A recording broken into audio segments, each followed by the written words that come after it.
sedulur, konten hari ini saya ambilkan dari berita Jawa Pos Radar Semarang hari Jumat tanggal 13 Januari tahun 2023 halaman 1 tentang kehidupan rumah tangga. Jadi percecokan ya. Nah, ini saya ngonten di teras ini, jalan lah ini buat lalu lalang kendaraan ya. Ini saya bacakan dulu, nanti saya kasih tanggapan dan saya kasih solusi ya. Judulnya seperti ini ya. Lady rela usia 23 tahun sudah berstatus janda. Nah, kamu rela enggak? Nah, itu ya.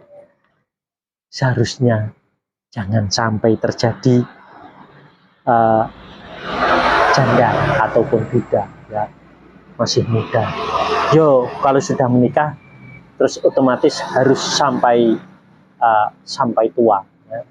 Jangan bergantikan. Ini ibarat sekolah tidak lulus dongkol. Nah, gini loh, tidak lulus. Padahal mudah sekali teorinya ya. Nikah muda seringkali dibayangkan layaknya sinema FTP, pernikahan bahagia seperti pacaran. Padahal tidak semuanya demikian. Terkadang ada pula pasangan yang nikah muda namun berakhir di pengadilan agama. Nah, ini contohnya ya. Berakhir di pengadilan agama. Iman loh ya. Jangan sampai terjadi. Kalau sudah tahu teorinya, nanti tak kasih tahu teorinya, tak kasih contoh-contohnya ya. Jadi terus tinggal dipraktekkan. Jadi jangan sampai terjadi percekcokan antara suami dan istri. Iman sekali ya, sayang. Seperti yang dialami Lady Sandi dan John Dory, pernikahan keduanya hanya bertahan 3 tahun.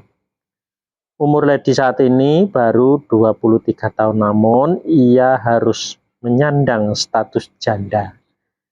Bukan masalah hamil duluan atau desakan dari orang tua. Keduanya dari awal memang memutuskan untuk nikah muda. Padahal nikah muda itu malah lebih bagus, jangan nunggu tua ya.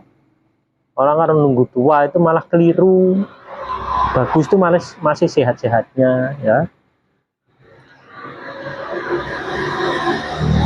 Kehidupan berpacaran sangat berbeda dengan pernikahan. Ketika pacaran hanya ada kebahagiaan, namun setelah menikah kehidupan mereka berbanding terbalik. Waktu itu John sudah bekerja, karena itulah Lady mantap menerima pinangannya. Dipikir akan hidup mapan, keduanya malah sering kekurangan, apalagi setelah mempunyai anak. Penghasilan suami yang hanya UMR tidak bisa menghidupi 3 orang. Jadi dia, suaminya dan anak tidak cukup. Kalau buat makan cukup, tapi kalau buat hidup foya-foya ya nggak bisa, jelas Lady. Lady mengaku sejak mempunyai anak, keduanya sering bertengkar. Masalah ekonomi menjadi alasan. Gaji John tak cukup untuk membeli kebutuhan rumah tangga, terutama untuk perlengkapan bayi, seperti diapers, susu formula, dan lainnya. Di saat Lady harus berhemat, sikap suaminya justru seperti anak-anak. Namanya ini siksaan pidana. John malah sering pulang malam dan hidup boros. Nah, ini udah tahu punya anak, kebutuhannya banyak. Mas John malah sering mabuk, pergi ke klub, ya bener posing, tapi kan nggak gitu juga cara meluapkannya imbuhnya. Seringkali Lady harus berutang kepada tetangga untuk menutupi kebutuhannya. Lama-lama uangnya pun menumpuk, utangnya pun menumpuk. Sedangkan sang suami tidak mau bertanggung jawab. Sampai-sampai warung langganannya tidak mau lagi memberikan pinjaman. Sini ngutang kan juga buat anak. Sebelumnya juga bilang dulu, katanya ya mau dibayar. Lah ternyata sampai 6 bulan nggak dibayar-bayar akunya. Karena malu dengan tetangga dan suaminya tak mau mengubah sikapnya, Lady pun memutuskan untuk berpisah. Nah, ini loh, bisa berpisah. Mengajukan perpisahan. Ibu satu anak ini memilih pulang ke rumah orang tuanya. Kini keduanya sedang menjalani sidang pertamanya di pengadilan agama. Nggak apa-apalah jadi janda satu anak daripada punya suami tapi nggak tanggung jawab katanya. Nah, ini lur ya, kisah keluarga yang pernikahannya masih muda. Nah ini terus karena suaminya pendapatannya minim, hanya UMR, lah otomatis dia akan kekurangan lah. Setelah kekurangan ini suaminya malah mabuk-mabukan, malah pergi ke klub, jadi tambah malah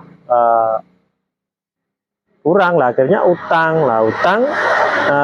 istrinya utang ke warung, lah otomatis nggak dibayar lah. Akhirnya ya seperti ini, dia terus sewot, akhirnya minta cerai, jadi mengajukan pisah. Nah, seperti ini. Nah, ini kalau ditilik dari belakang ya, Jang ini justru datangnya, timbulnya itu dari Mbak Lady Sandi sendiri. Jadi dia belum mendapatkan ridho orang tua. Jadi seperti itu. Jadi jangan semata-mata menyalahkan Mas Jondori. Jadi seperti itu. Jadi justru datangnya dari Mbak Lady Sandi sendiri, yaitu belum mendapatkan ridho, akhirnya Mas Jondori bikin ulah. Nah, seperti itu. Andai kata Mbak Lady Sandi sudah mendapatkan ridho pasrah sumeleh dari kedua orang tua, otomatis hasilnya kasih lah. Mas Jondori akan mengasihi. Jadi nanti akan lengket seperti perangko, tidak mau lepas. Jadi seperti itu teorinya. Ya. Makanya kalian kalau sudah tahu teori ini ya segera aja praktek, jangan menunggu ada masalah. Jadi ada masalah maupun tidak ada masalah, praktek aja setiap hari sama kedua orang tuanya. Nanti akan semua kebutuhan akan tercukupi, akan dicukupkan oleh Yang Maha Kuasa. Terus akan menambah gemi, akan menambah sregep, akan menambah sehat. Jadi tidak, karena apa? Hatinya adem, ayem. Nah, kesehatan, ekonomi apapun terbentuk karena hatinya adem ayem ini. Jadi otomatis seperti itu. Jadi ini mudah sekali lah bagi nanti kalau sudah diterapkan, itu otomatis nanti ini masih bisa kembali lagi. Ini masih paling masih sidang pertama. Jadi kalau terus langsung dipraktekkan, ya otomatis nanti akan lengket seperti perangko, tidak mau berpisah. Jadi seperti itu. Nah, terus nanti setelah itu Mas Jondorinya juga juga harus meminta ridho kedua orang tuanya. Jadi sama, akhirnya perangko itu akan melekat, jadi tidak akan bisa lepas sampai perangko saling melekat kan, kalau ditarik robek, itu sampai meninggal, sampai tua, sampai meninggal saat ini baru lepas. Jadi seperti itu. Jadi jangan semata-mata menyalahkan Mas Jondori. Jadi Mas Jondori itu korban lah, sedangkan Mbak Lady Sandi itu korban. Lah yang salah siapa? Kedua orang tuanya masing-masing. Nah nanti saya kasih teorinya sekalian. Nah nanti kalian biar niru teori itu ya, teori ridho pasrah sumelehnya. Nah sekian dulu. Mulai sekarang apapun yang kamu inginkan, apapun yang kamu inginkan, saya ridho, saya ridho, saya pasrah, saya sumeleh. Bersama Muid. Ya, Ya, Pak. Bu. Ya, Bu. Saya terima ridhonya, saya terima pasrahnya, saya terima sumelehnya. Masuk di hati? Pun. Dingin? Nggih. Pripun rasane? Ya, ditusuk kali jarum. Oh, adem? Nggih. Oh, nggih.